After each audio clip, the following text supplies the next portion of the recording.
नमस्कार दोस्तों, आप सभी का फिर से स्वागत है मेरे इस YouTube चैनल में।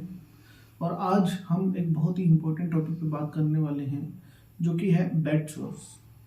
दोस्तों, बेड सोर्स को डेक्यूबिटस अल्सर या फिर प्रेशर सोर्स भी कहा जाता है। अब जैसे कि नाम से पता चल रहा है कि ये एक ऐसी प्रॉब्लम है जो बहुत देर तक किसी भी एक पोजीशन में बैठने से या लेटने से हो जाती है। इसकी मेन वजह है कि जब आप बहुत टाइम तक एक पोजीशन में लेटे रहो, पोजीशन चेंज ना करो या बैठे रहो, तो वहाँ के जो टिश्यूज होते हैं, जो बेसिकली बोनी एरिया होता है, उसके पास के जो टिश्यूज और जो स्किन होती है, वहाँ पे प्रेशर पड़ने लगता है और वहाँ पर अल्सरेशन होनी शुरू हो जाती है। तो दोस्तों, बेड सोर्स कब और कहाँ ऐसी कंडीशन होती है जहाँ बेड सोर्स पाए जाते हैं? ज़्यादातर उन पेशेंट्स में जिन्हें कोई न्यूरोलॉजिकल प्रॉब्लम हो, एल्डर्स में, जो कि जिस वजह से वो एक ही पोजीशन में उन्हें या तो लेटना पड़ता है या बैठे रहना पड़ता है। अब हम बात करते हैं कि कौन से ऐसे कॉमन साइट्स हैं जहाँ पे बेड सोर्स बहुत इजीली पाए जा सकते हैं। तो सबसे पहले है टेल बोन, यानी कि लोअर लंबर रीजन, यानी कि जिसे हम कोक्सिक रीजन के आसपास का एरिया भी मान सकते हैं। वहाँ इसलिए होता है कि वहाँ पर आपका प्रेशर सबसे ज़्यादा पड़ता है जब आप लेटे हुए होते हो, और वो बोनी रीजन में भी आता है, और ग्रेविटी की वजह से वहाँ पर एक्यूमुलेशन होना शुरू हो जाता है ब्लड्स का, जिसकी वजह से वहाँ की स्किन में थिनिंग आने लग जाती है और वहाँ के जो टिश्यूज हैं वो भी तेजी से डैमेज होने लगते हैं। ये ज़्यादातर उन पेशेंट्स में पाया जाता है जो बहुत ही ज़्यादा टाइम से, या जैसे कोई कोमा में है, न्यूरोलॉजिकल कोई ऐसी मेजर इंजरी हुई है, या ओल्ड एज में भी ये पाया जाता है। और अदर साइड्स की अगर जो हम बात करें बेड सोर्स की, तो वो आपका जो है शोल्डर ब्लेड है, यानी कि जो बैक साइड होती है, एल्बोज है, एल्बो की बैक साइड पे, या आपके हील की बैक साइड पे भी पाया जा सकता है, बेसिकली एंकल की बैक साइड जो होती है, और जो नी के बैक साइड की जो स्किन होती है वहां पर भी पाया जा सकता है। अब बेसिकली बेड सोर ऐसा नहीं है कि एक दिन में बन जाते हैं, इसका एक पूरा प्रोसेस होता है। लेकिन ज़्यादातर पेशेंट्स जो होते हैं उन्हें पता ही नहीं चलता है कि वहाँ कुछ हो रहा है, तो वो धीरे धीरे घाव बढ़ने लग जाता है और एक सोर यानी कि घाव जैसा दिखने लगता है।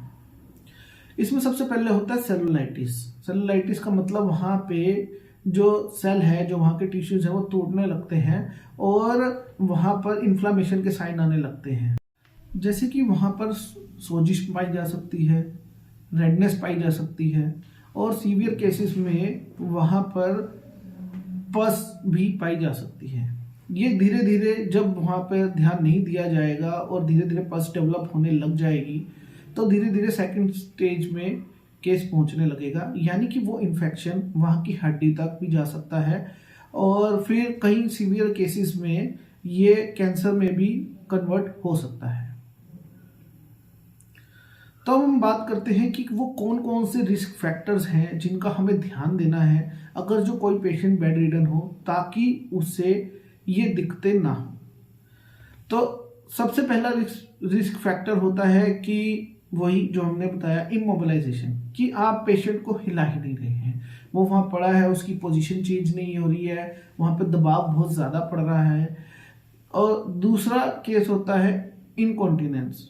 इनकॉन्टिनेंस का मतलब है कि जब पेशेंट बेड रिडन होता है तो यूजुअली लोग जो होते हैं एडल्ट डायपर्स पहनाते हैं, या फिर वो ऐसी चीज़ करते हैं कि वहाँ उस रीजन पे यूरिन और स्टूल बार बार लगा रहता है, यानी कि वो रीजन थोड़ा सा गीला या डैम्प रहता है, जिसकी वजह से भी रिस्क बढ़ जाता है बेड सोर्स। तीसरा पॉइंट है लैक ऑफ सेंसरी रिसेप्टर्स, क्योंकि ज़्यादातर जो बेड रिडन केसेस होते हैं उनमें न्यूरोलॉजिकल कोज बहुत मेजर रोल प्ले करता है, और जिसकी वजह से होता यह है कि पेशेंट को अपने आप पता ही नहीं चलता है कि वहाँ कुछ हो रहा है, कुछ डेवलप हो रहा है, कोई प्रॉब्लम हो रही है।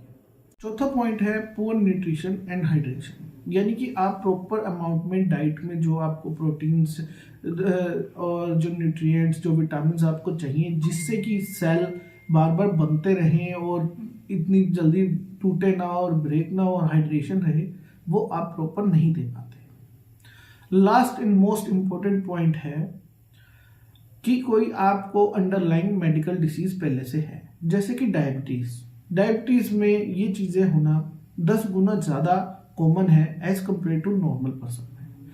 और या फिर आपको कोई ऐसी वेस्कुलर डिसीज है जिसमें आपकी वेसल्स पहले से ही ब्लॉक हो रही थी, तो भी ये चीज बढ़ जाती है। अब हम बात करते हैं कि आपको क्या क्या वार्निंग साइंस मिल सकते हैं एक बेड रिडन या चेयर रिडन पेशेंट में।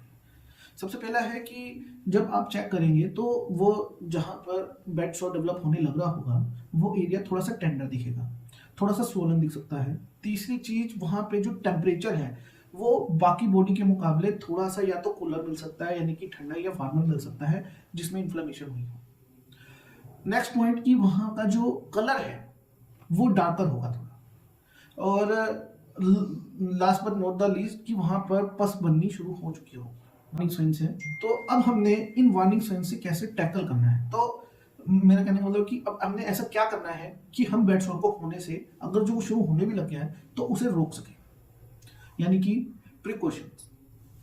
तो सबसे पहले है कि आपने ऐसा गद्दा लेना है जहाँ जो वहाँ के एरिया का प्रेशर ज़्यादा ना डाले और वहाँ पर ब्लड इकट्ठा ना हो।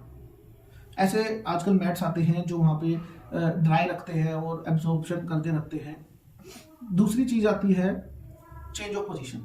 आपने एक कोशिश करना है, नर्स या फिर अगर जो नर्स अब नहीं ले रख सकते, आप खुद के टेक केयर कर रहे हैं, तो कि पेशेंट की पोजीशन बार बार चेंज जरूर करवानी है। कोशिश करना है कि वो थोड़ी बहुत आप ज़बरदस्ती उनसे थोड़ी सी एक्सरसाइज करवा लो अगर जो पॉसिबल हो, नहीं तो पोजीशन चेंज करना बहुत जरूरी है। तीसरा है कि वो एरिया को बहुत ज़्यादा क्लीन रखना है, मतलब उसे बार बार दिन में 8-10 बार आप क्लीन कर सकते हैं। उस एरिया पे आप थोड़ा सा पाउडर भी अप्लाई कर सकते हैं और ध्यान रखना है कि कोई वार्निंग साइन तो वहाँ पर अवेलेबल नहीं है या प्रेजेंट नहीं है।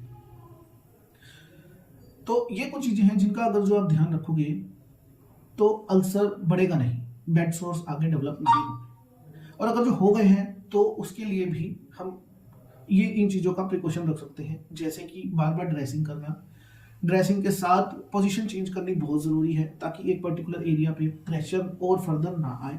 अगर जो इन्फेक्शन हो रहा है तो इन्फेक्शन रिलेटेड ट्रीटमेंट हमने लेना है। तो अगर जो हम इन कुछ चीज़ों का ध्यान रखेंगे तो बेड सोर्स को हम जल्दी ठीक भी कर सकते हैं। तो अब हम बात करने वाले कि हम कहाँ पर हेल्प कर सकते हैं। तो मैंने बहुत पेशेंट्स में जिनको बेड सोर्स हो चुके हैं उनमें एक स्प्रे भी बनाया है, वो मैं आज आपके साथ भी शेयर करता हूँ, जिसके अंदर आपने कुछ होम्योपैथिक मदर टिंचर्स लेने हैं। उसमें जो सबसे मेजर इंपॉर्टेंट है, सबसे इंपॉर्टेंट मदर टिंचर है वो है कैलेंडुला। आपने अगर 100 ml की एक शीशी लेनी है, स्प्रे कोशिश करना स्प्रे वायल हो ताकि इजीली आप अप्लाई कर सको। उस एरिया को पहले अच्छे से क्लीन करना, फिर उसमें जो हमने वायल ली है 100 ml की जो स्प्रे बोतल ली है उसमें 60% से 70% आपने कैलेंडुला डालना है।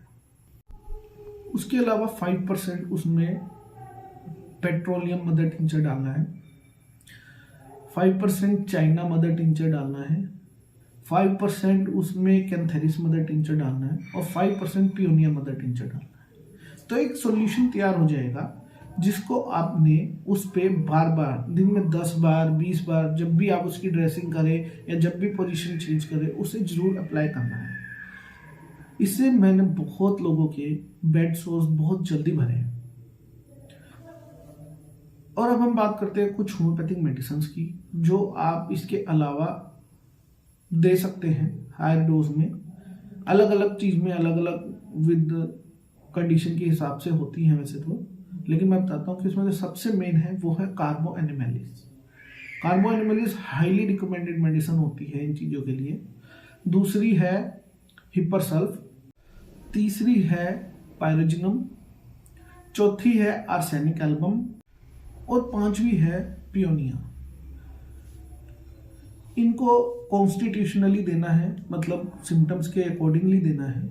ऐसे नहीं देना है कि सबको मिला के दे देना, ऐसा नहीं। सिम्टम्स मैच करके देखने हैं, जो भी लगेगा उसके अकॉर्डिंगली ही देना है, तभी वो अल्सर जो है बहुत तेजी से हील करेगा, नहीं तो बहुत लंबा काम हो जाता है इसमें।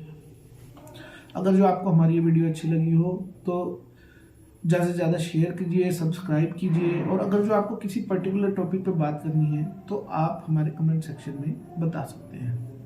धन्यवाद।